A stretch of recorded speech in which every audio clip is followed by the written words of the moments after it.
Hi, I'm going to show you exactly how I make a mini Blue Ridge sunset painting like this, including assembling the frame and putting the painting into it.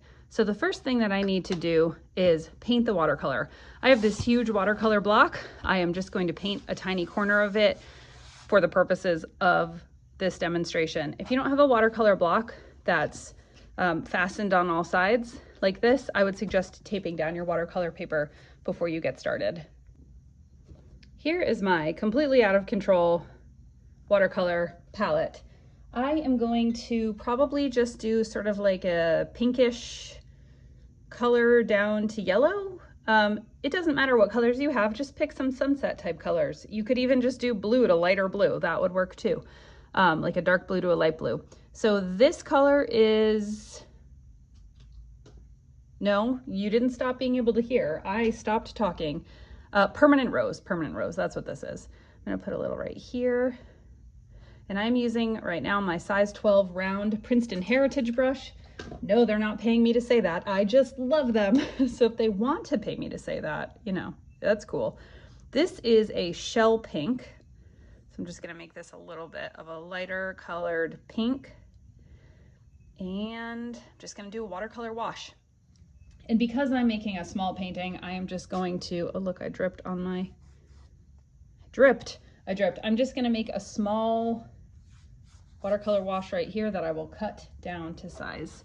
So I'm gonna start up top with my pink color. I am making it wider than it needs to be, just in case. I'm gonna go down about that far, and then I'm gonna wash off my brush completely.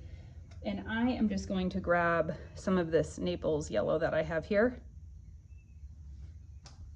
And I'm gonna start down below. I don't want to mix them yet. There is not enough water on my brush, so I'm gonna stick my brush right in the water and go like that. Okay, now I'm gonna stick my brush in the water one more time, just a bit. And now I'm just gonna brush up and blend these colors. I'm gonna brush up. And then I'm gonna brush back down.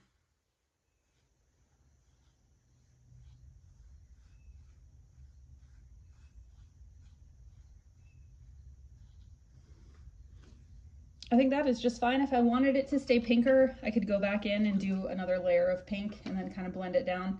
Now I'm wiping off my brush. The paint water has a little bit of color in it, and I just want to do plain old water, and it will pull some of that color down. I am making a mess.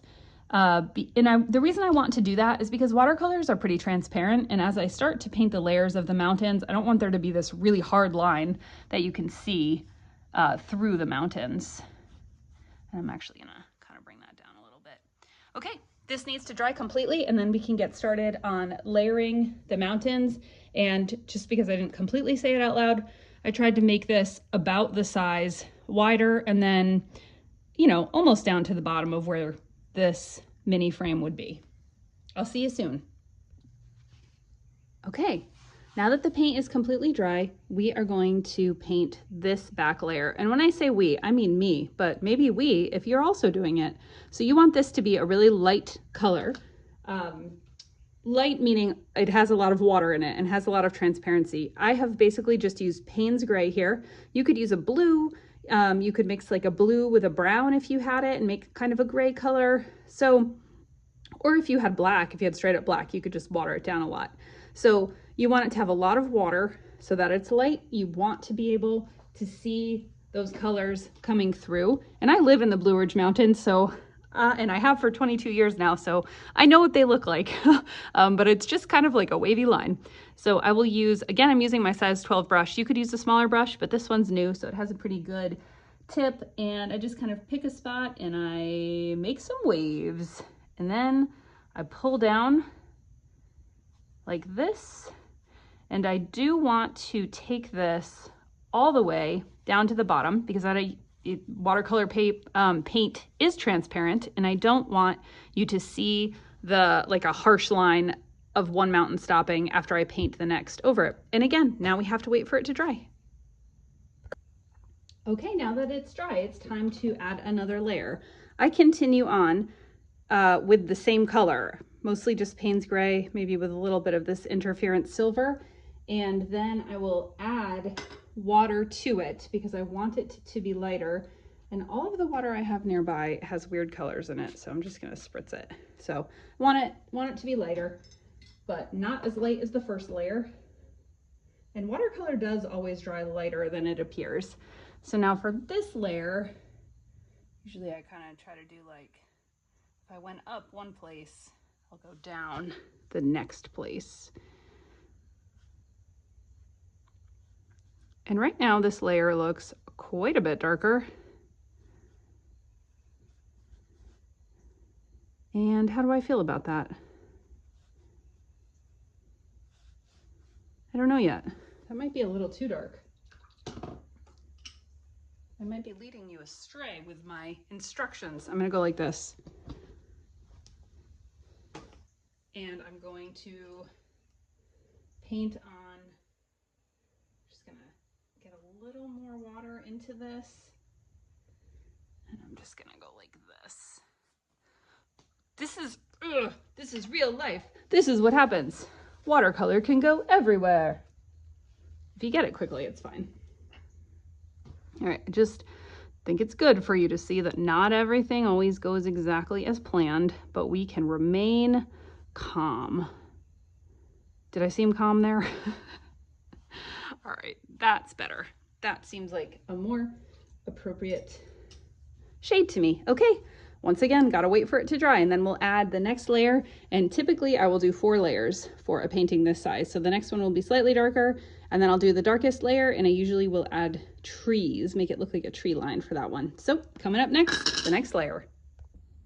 All right, you guessed it, it's time for another layer. This one can be as dark as that one, that last one that I accidentally made too dark. And sometimes as the mountains get closer, I will do fewer ridges just because they're closer, so you wouldn't see as many. And yes, this does look pretty dark right now. However, it will dry lighter. And sometimes for the lower layers, I might add some black to it, although sometimes I reserve that for the tree. So we'll just see. This is just the same thing I've been doing, just with a little bit less water in it. Now it is time for the final mountain / tree layer. I am going to use a smaller brush. This is a size 8 round brush. Normally I'd use a size 6, but this is brand new and has a great point. See it? And I'm just going to use straight up Payne's Gray. I spritzed a little bit of water in there. It probably needs a bit more just so it'll be fluid and move around. But I will show you exactly how I do this. I load up my brush. I have loaded it up too much. Let me wipe it off. I load up my brush. I draw yet another ridge, and I will fill that in. And you do have to, watercolors, they dry pretty quickly. I mean, especially compared to, say, oil paints. But yeah, I lost my focus there. They dry pretty quickly, especially if it's a little tiny amount of it. And so you do have to just think ahead so that you're not running into a spot where it's already dried, because then it gets hard to do what you want to do. Now I hold my brush like this, point up, and I just make little teeny tiny points. Little teeny tiny points. It doesn't matter exactly how it looks. Just bloop, bloop, bloop. Just like this. And if there are some spots missing, that's cool. If some run together, that's cool. If some change the shape of your hills, that's cool. So now we have our closest layer, and once this is dry, then we can go ahead and add details like the tree in the front, and then a moon or stars and birds. Here is the piece that I cut out. So now I have to cut it to be the correct size. I'm going to use my cutting board because I have a spot specifically marked just for this mini frame size, because I make a lot of these. So I'm going to start, I'm gonna look to see what I think looks like it'd be the most visually interesting. Okay, cut there. So here is the final size. And I don't add trees or other details until I have the final size, because I wouldn't want to paint the tree and then find out, oh no, I put it too low, I put it too high, I put it in the wrong spot. So I am going to use my size 3 brush, and I'm going to do a mixture of Payne's Gray and black. And the more paint there is versus water, the darker it will be. So I am going to just draw a teeny tiny thin line.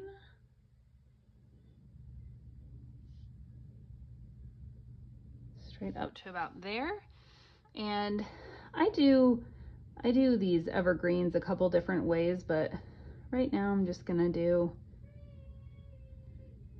can you hear my daughter singing? You're welcome. Just kind of hold the brush a little bit sideways and make these sort of irregular shapes. I'm gonna add a little there.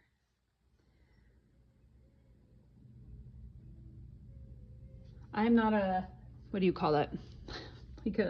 like a botanical artist. I am more interested in the aesthetics of how it looks, rather than making sure this is exactly how a tree here in the Blue Ridge Mountains would look.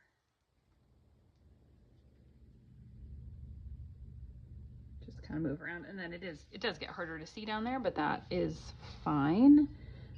That looks a little bit off balance to me, so I'm going to add a little bit more there.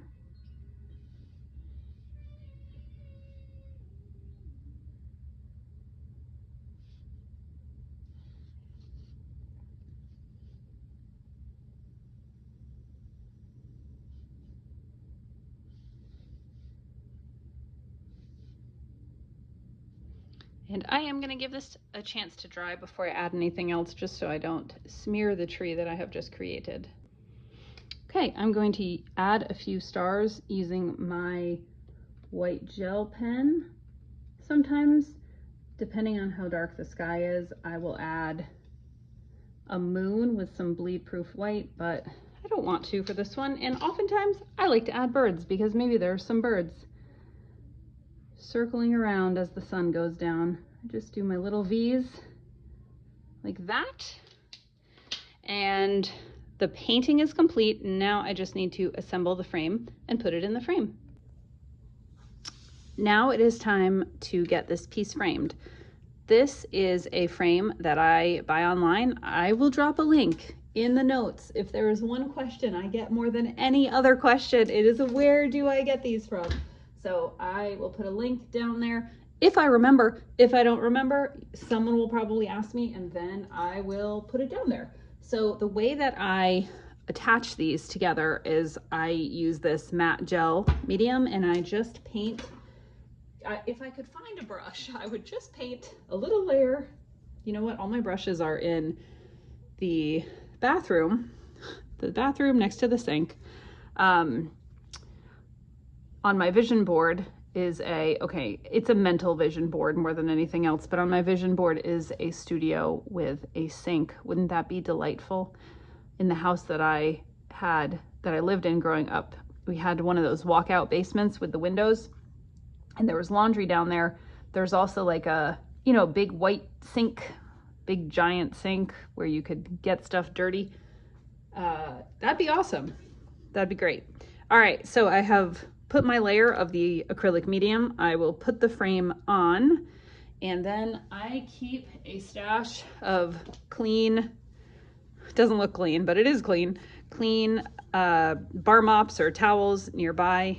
This is matte gel, meaning when it dries, it will be matte. It will not be shiny, and that is important to me because I don't want weird shiny spots on my frame or my artwork. And then I'll use an old paintbrush, also a Princeton heritage, but an old one with a not great point, and I will brush out the excess like so. And then I just double check that it's lined up, because this stuff dries pretty quickly. I am gonna give it about a minute to just firm up, and then I'll come back and do the rest. Okay, now I'm gonna use the same acrylic medium, and I paint the inside of the frame with it. And I can hear you asking, can't you put the art on the backing and then put the frame on? You can. I used to do that when I first started working with these frames, gosh, years ago. But this is my preferred working method, and this is how I do it now.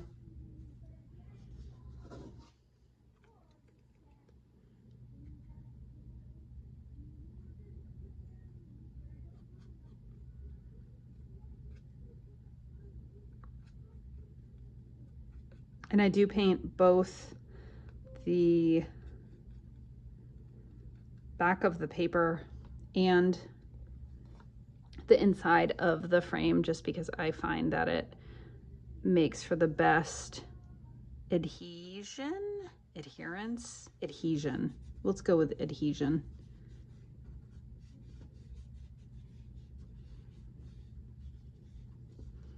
And now I have a tiny little slice of sunset in the Blue Ridge.